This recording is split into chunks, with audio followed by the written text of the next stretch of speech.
कौन है सीता, कैसे जन्म हुआ माता सीता का, आइए उस पर जाते हैं, उस पर प्रकाश डालते हैं। एक बार रावण कैलाश पर्वत से आ रहे थे भोलेनाथ के दर्शन करके, और जैसे भोलेनाथ के दर्शन करके वापस आ रहे थे तो घने वन के अंदर एक सुंदर युवती साधना कर रही है, तपस्या कर रही है, जिसका नाम था वेदमती। क्या नाम था? वेदमती। और वेदमती साधना में है, तपस्या में है, भगवान की तपस्या कर रही है। रावण ने देखा इतनी सुंदर स्त्री इस घने वन में, तो रावण नीचे पृथ्वी पर आ गया। रावण पृथ्वी पर आया, वेदमती के समीप पहुंच गया, और वेदमती के समीप जब पहुंचा तो वेदमती को पुकारा, हे देवी तुम कौन हो? वेदमती का ध्यान टूटा, देखा सामने रावण खड़ा है। रावण को देखकर वो खड़ी हो गई। रावण कहने लगा, इस घने वन में तुम क्या कर रही हो? तो वेदमती ने कहा, हे लंकेश, मैं यहां अपना तप, अपनी साधना कर रही हूं। तुम्हारा ये स्थान नहीं है, वन में रहना तुम्हारा स्थान नहीं, तुम्हारा स्थान तो लंका में है। आओ मेरे साथ लंका चलो, राजपाट करना, राज करना। इतना कहते ही वेदमती 2 कदम पीछे हो गई। बोलो जय श्री राम। वेदमती पीछे हो गई, और जैसे ही वेदमती पीछे हटी, रावण ने उसकी चुटिया पकड़ ली महाराज, वेदमती की। कहते हैं स्त्री के बालों को कभी नहीं पकड़ना चाहिए, विनाश हो जाता है महाराज, विनाश हो जाता है। चाणक्य की चुटिया पकड़ी थी ना, पूरा साम्राज्य का नाश हो गया था। द्रौपदी के केस पकड़े थे ना, महाभारत हो गया था। और यहां वेदमती की चुटिया रावण ने पकड़ ली है। वेदमती ने खंजर निकाला है, चुटिया को ही काट दिया।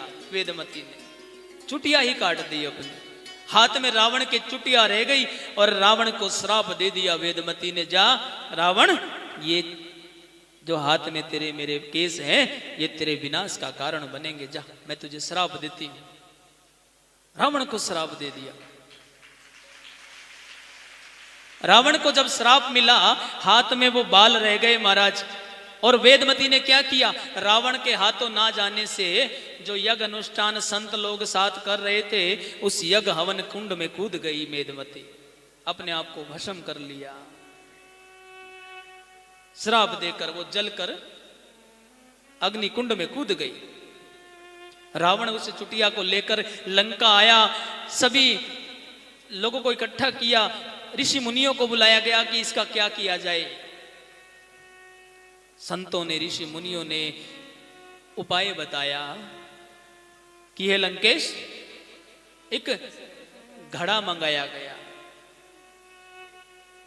और जिसको कुंभज भी कहते, उस घड़े के अंदर वो केस रखे गए, और अनेक ऋषियों का, जिनका पवित्र खून था, पावन रक्त था, वो काटकर उन सब ऋषियों से रक्त लिया गया, उस घड़े में भरा गया।